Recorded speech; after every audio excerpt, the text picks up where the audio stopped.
So, page 152, and you probably, the more kind of observant among you, have noticed that things are a bit different today, and will be for the next couple of days. I'm having to film from somewhere else, and I've had to improvise a hat out of a scarf.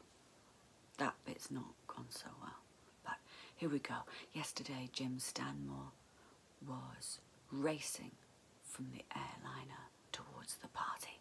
His eyes were wild and staring, his face twisted into a mask of frightened incredulity. He stopped, panting breathlessly, in front of Captain Clifford and Tony.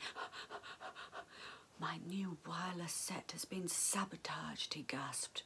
"Component parts have been taken from it which I cannot replace. It's now useless." "This must be Sard Sarley's work," began Alan Noble. "It couldn't have been," interrupted Jim Stanmore. "Okay, Jim, okay." Shaking his head wildly. I'm not going to shake my head wildly because my improvised hat would not, you know. Neither he nor any of his gang know enough about radio to have been able to pick out the parts that have been taken from the set. This is the work of a trained radio mechanic, and there isn't one, at least not a human one. Okay, let's just take a moment. Not a human radio mechanic, an otherworldly radio mechanic, excepting myself on this island. Everyone stared in horror at the distracted radio officer. He's gone completely mad.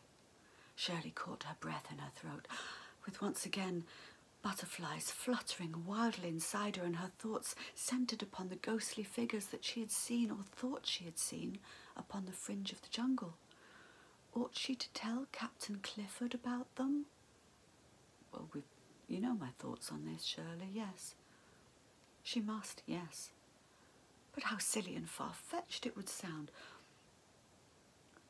Of all the things that have happened so far, that's not one of the sillier and more far-fetched things.